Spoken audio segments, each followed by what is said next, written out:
안녕하세요. 드라마를 투파보는 잼잼 리뷰입니다. 세상에 없는 사랑 이야기 박진영, 노정희 주연의 채널A 드라마 마녀는 강풀 작가의 동명의 웹툰을 원작으로 하고 있는데요. 마녀의 줄거리를 결말까지 모두 알려드리니 스포가 싫으신 분들은 시청에 유의해주세요. 그럼 바로 시작합니다. 어머니가 돌아가신 후 아버지와 단둘이 살아온 미정은 어려서부터 많은 사고와 사망을 보며 자랐습니다. 자신에게 호감을 보인 남자들은 모두 다쳤고 좋아한다고 고백한 남자들은 모두 죽었거든요.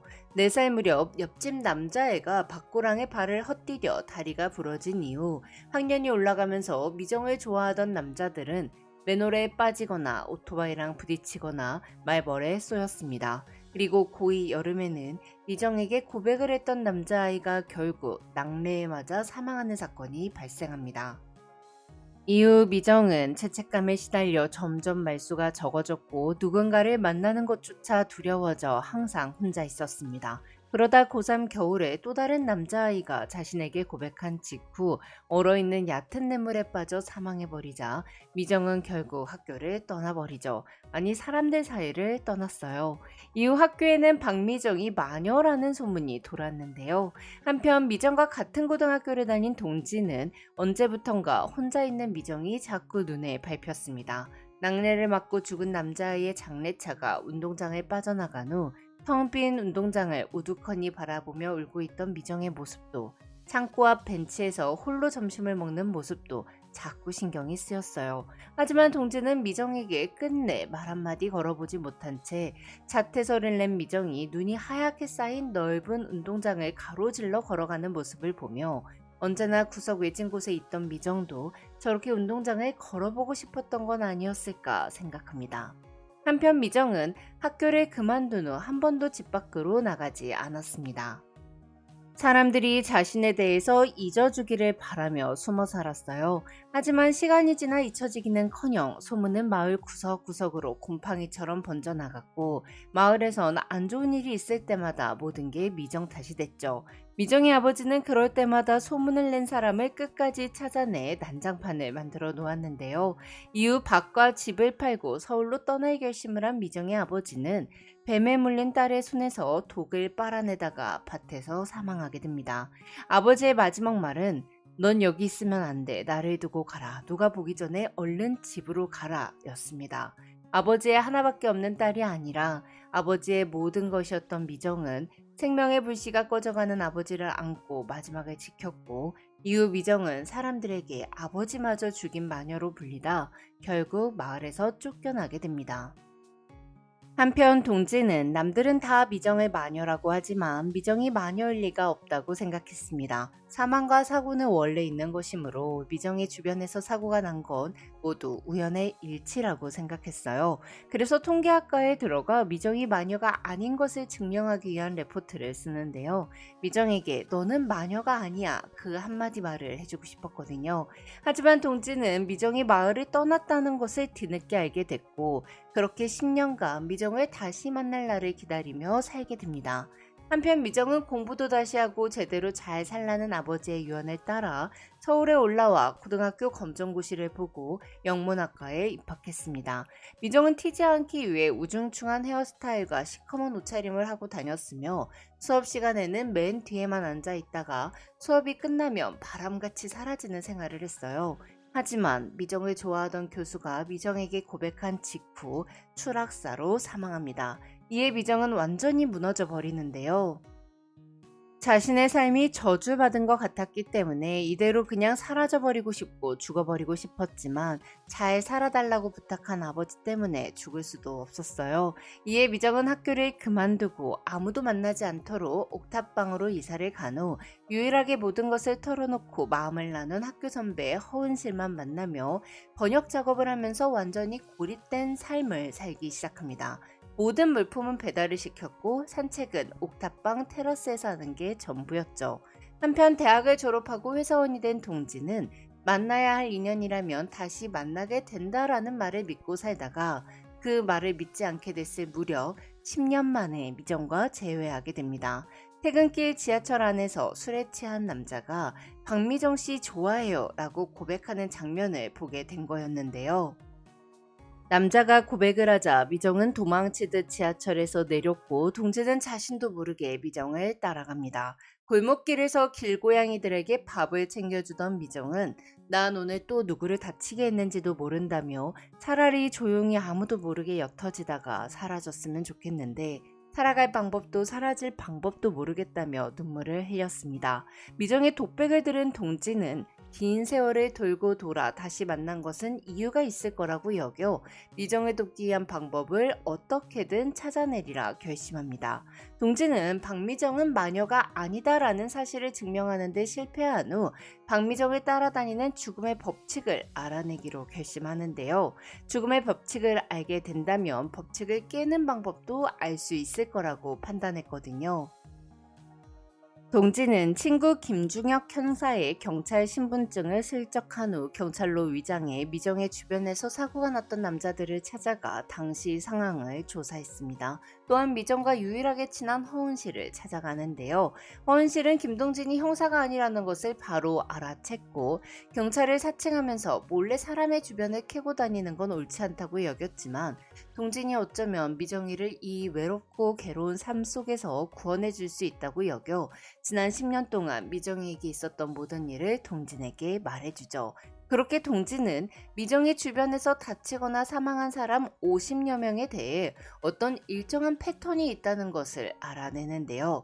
동진이 이끌어낸 죽음의 법칙 가설은 총 5개였습니다. 첫 번째, 특정한 크기의 같은 공간에 함께 있으면 위험하다. 두 번째, 일정 수 이상의 대화를 나누면 위험하다. 세 번째, 이름을 알면 위험하다. 네 번째, 사랑을 고백하면 위험하다. 다섯 번째, 위의 법칙을 모두 어길 시에는 죽는다.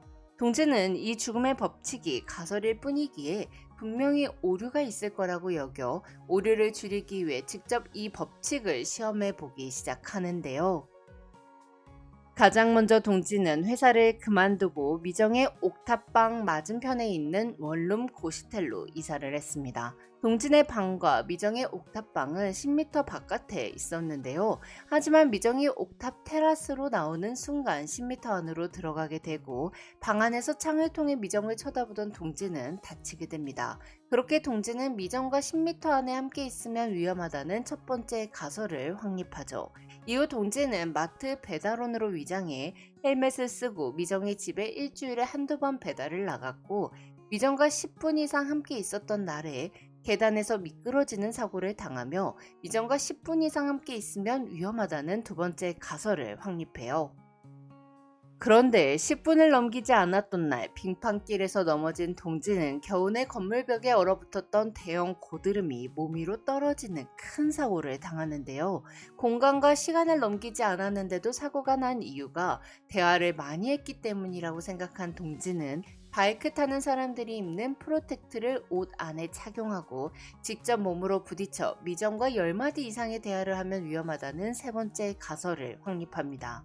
그 과정에서 동진의 장롱 안에는 깨진 헬멧과 찢어진 프로텍터가 수없이 걸리게 됐죠. 또한 동진은 이 가설들의 전제는 그녀를 사랑하는 사람에 한해서다라는 사실을 알게 되며 한계에 부딪히게 되는데요. 동진은 이미 미정을 사랑하고 있었기 때문에 이제 미정이 자신의 이름을 알게 되거나 자신이 그녀에게 사랑을 고백하면 동진도 모든 법칙을 어겨 죽게 되는 거였어요. 그러던 중 큰 사건이 하나 발생하는데요. 미정은 한 달에 딱 한 번 버스 정류장에서 아무 버스나 집어타고 종점까지 갔다가 다시 돌아오는 여행을 했습니다.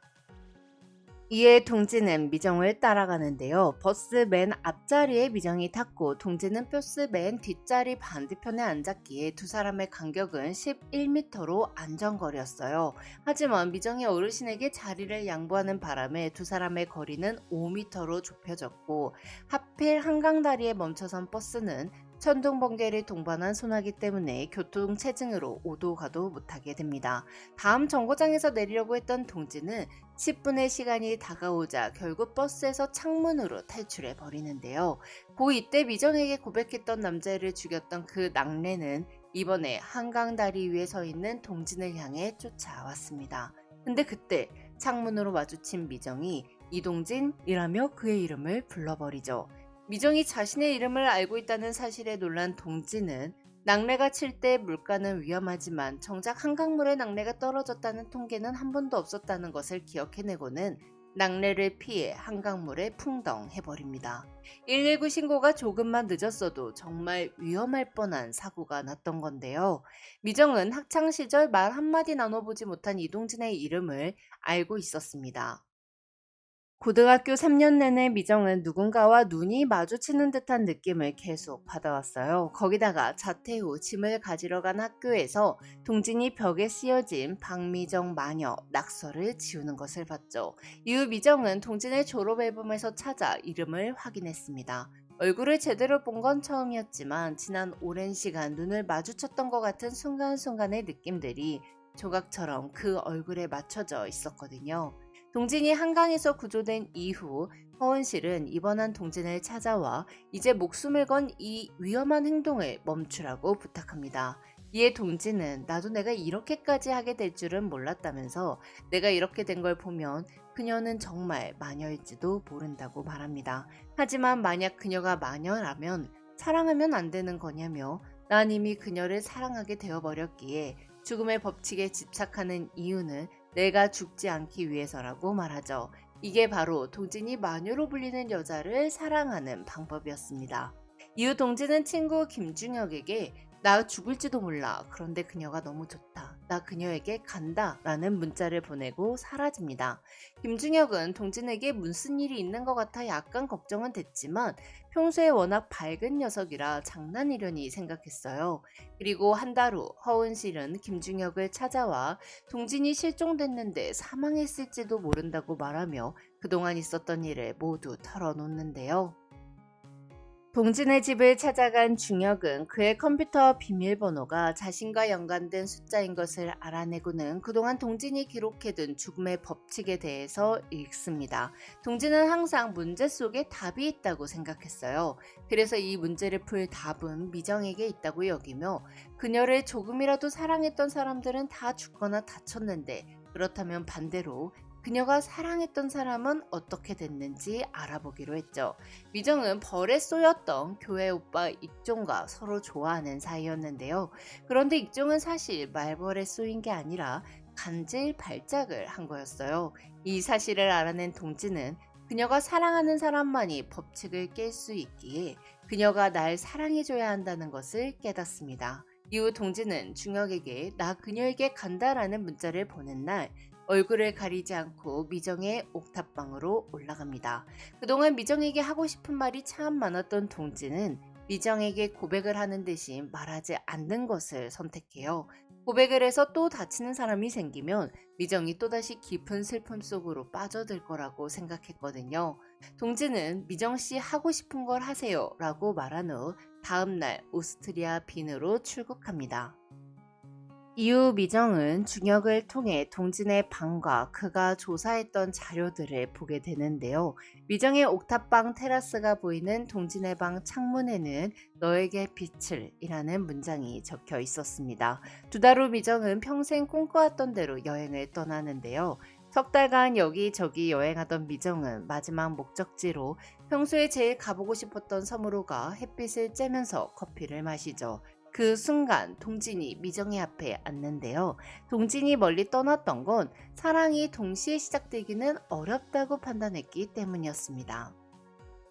자신도 긴 시간 동안 온몸으로 이야기했으니 미정도 나에게 마음을 열 시간이 필요하다고 생각했죠. 동진은 자신이 알아낸 마지막 변수에 모든 것을 걸고 박미정도 자신을 사랑해주기를 기다렸던 건데요.